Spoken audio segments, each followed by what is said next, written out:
Programas dos candidatos à presidência contemplam a ampliação do ensino integral e melhoria na formação dos professores, mas ainda são vagos. Em debate promovido pelo Centro de Estudos e Pesquisas em Educação, os coordenadores das campanhas evitaram falar sobre investimentos. A melhoria do salário dos docentes passa necessariamente pela recuperação econômica de estados e de municípios, além da vontade política. O coordenador da campanha de Ciro Gomes do PDT, Nelson Marconi, defende a realocação de recursos. Que a gente quer revogar a PEC, a emenda constitucional dos gastos, né? Porque a gente entende que ali, da forma como ela está colocada, ela vai sufocar o gasto para educação, então a gente tem que mudar o critério de controle dos gastos, não é com essa emenda constitucional. Então esse é o primeiro ponto, tá certo? Quer dizer, senão a gente não consegue ampliar a rede.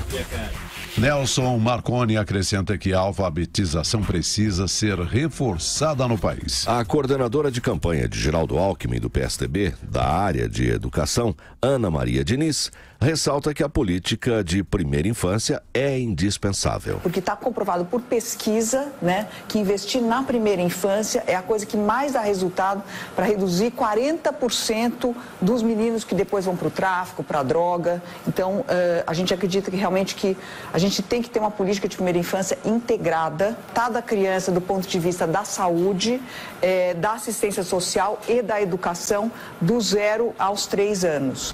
Ana Maria Diniz aponta que não é necessário implantar creches em todas as cidades, mas investir em profissionais da área. O representante do candidato Guilherme Boulos, do PSOL, Daniel Cara, defende um debate aprofundado sobre os currículos no Brasil. O ponto concreto do debate curricular é que tanto o processo de construção da Base Nacional Comum Curricular para a educação infantil e para o ensino fundamental, como também e principalmente para o ensino médio, foi problemático, ele vai precisar efetivamente ser revisto. Quem acompanha ali o debate vê que os professores rejeitam tanto a base do ensino médio como também rejeitam a Base Nacional Comum da Educação Infantil e também do ensino fundamental.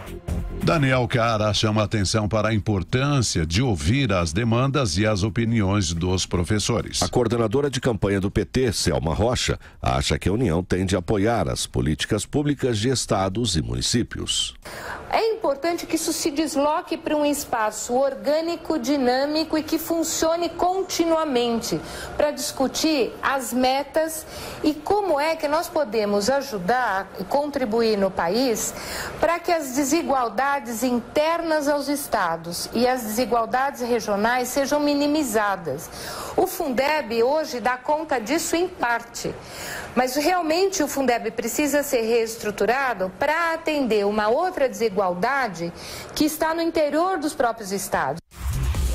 Durante o debate com os representantes da área educacional das campanhas, não faltaram perguntas sobre os incentivos à população negra. O coordenador da rede de Marina Silva, André Stabile, lamenta a pouca ação dos governantes nos últimos anos. Existe uma complexidade para que o Brasil possa resgatar essa dívida e este jogo também de exclusão eterna, né, que a gente tem passado. As políticas públicas precisam ser pensadas de maneira sistêmica, a visão sistêmica e a abordagem sistêmica.